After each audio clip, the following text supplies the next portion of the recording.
Hello everyone, welcome to the Preparing for Design topic of the District 11 Curb Ramp Design class. This is intro video 2 of the multi-part video series. This topic will go into site reconnaissance, what to do prior to requesting survey data, how to request survey data, and what to do after delivery of your survey data. So let's get into it. The first thing you want to do is visit each location and do some site reconnaissance. If you cannot visit the location, use Google Earth aerial photography and Street View to try to get a feel for that location.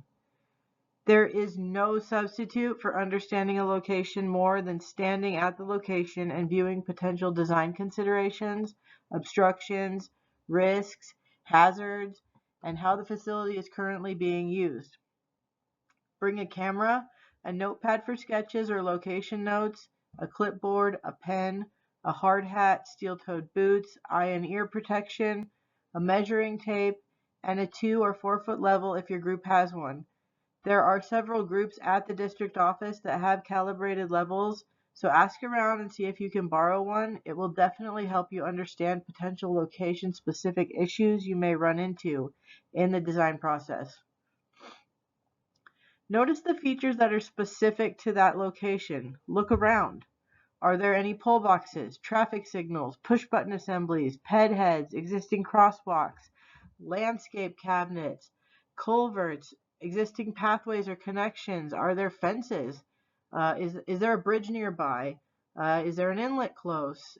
Is there any buildings or trees? Evidence of truck off tracking? Or is there spalling or broken pavement or concrete, anything like that? You want to look for these things because you may need to replace or fix or move or relocate these items. So you need to know what's out there. You want to look for all these features and more while you're out there. Take photos. Draw a sketch if you need to. If you can't make it out there, look for all these features on Google Earth Street View. All of these items need to be noticed to make sure that the next step is easy and is more thorough. Now that you have either visited your locations or researched them on Google Earth, you may find it helpful to start making a location-specific list for each location that will clarify any specific items that surveys needs to obtain. For example, if you have a pole box or a traffic signal that will potentially be close to a grade break, think the bottom of the ramp and where it meets the landing area, you may want to have surveys delineate the corners of the pole box or the traffic signal so that you can make sure that you're not putting a grade break through the pole box or the traffic signal. There are many reasons you may want to request clarification, and you should be thinking of those things when you're looking at the location or on Google Earth. It is best to be upfront with surveys about those issues before they go out there so that they do not have to go back out there for 1 or 2 small items that you may have missed in your reconnaissance.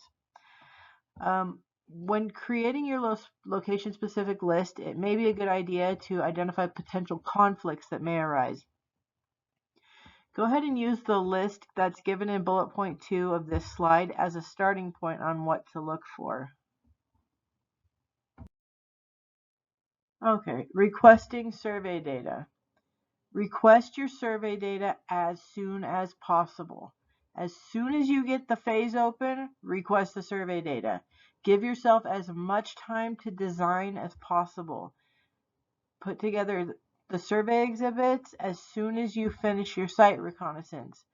Those survey exhibits will be submitted with your survey requests. There are some general guidelines for location footprints that we'll go over in just a minute, but just be generous with your limits. The survey request form is how you request survey data in District 11. You will need to fill this form out to get the process started. The clearer you are with your request, the easier it is on everyone. Use your notes, your sketches, your conflict list, and your survey exhibits to convey the information to the survey request coordinator that he will need to complete your request.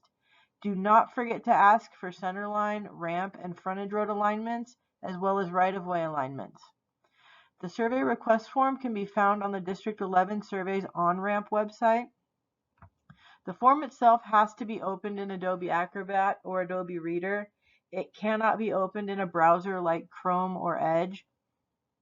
Once you fill out that request, make sure you attach your exhibits, your footprints, and your list in the email submission. You can do a request for each location. However, if you have a lot of locations, it may be better to just fill out one request with all the locations listed, and it'll just be a very large survey request. It is up to you. If you do have any questions about the process, contact the District 11 Surveys Request Coordinator. The current Surveys Request Coordinator is John Reisig. Now we're going to talk about creating location footprints for the survey request. This is a rough example of what the final survey exhibit might look like. This is not an exact science, and sometimes it's more than you need and other times it's not. That being said, there is a general rule that I use when I build the location footprints. It's up to you, but I prefer to have more survey data than I need rather than have to go back to surveys and ask for more.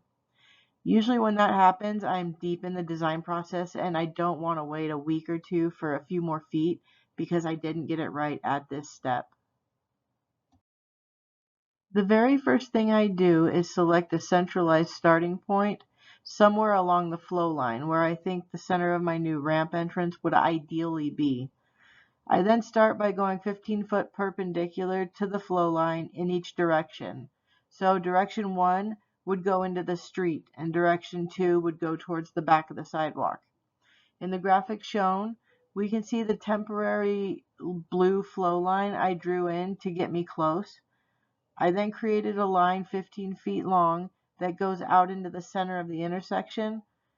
I then drew a second 15-foot line that extends past the back of the existing back of sidewalk. The other method would be to draw in a temporary flow line and use the parallel line function in MicroStation to create a parallel arc or line 15 feet in each direction. I then go longitudinally along the flow line for 30 to 40 feet in each direction, unless I have a reason not to. Sometimes you're up against a ramp or some other facility you don't want to really encroach upon, so you may not need that much survey data. You have to use your judgment. So from there, you can build the rest of your footprint. The rest of that footprint is shown in the exterior white lines. Once you have all the footprints for your locations in MicroStation, you can export them to Google Earth. You can also give that Google Earth KMZ file to surveys along with your actual location footprints. So after submitting all your requests and exhibits, you will need to wait a few weeks for surveys to capture, process, and deliver all of your survey data. After your survey data is delivered, start designing your locations right away. The ramp case that was assigned during the PID process will not always be the design you end up with. There are different ramp cases for different reasons, and each ramp case also has acceptable and unacceptable uses. We explored some of those reasons and uses in the first intro video. If you need a refresher, go rewatch that video. Consider all the possibilities, the constraints, the risks, and the costs associated with the selection of the ramp case before proceeding with the full design. Now that we have the survey data and have worked through the pre-design process, we can start the actual design process. The first video in the design series is CRD 1, Creating a Flow Line Alignment. Go ahead and go look for that video.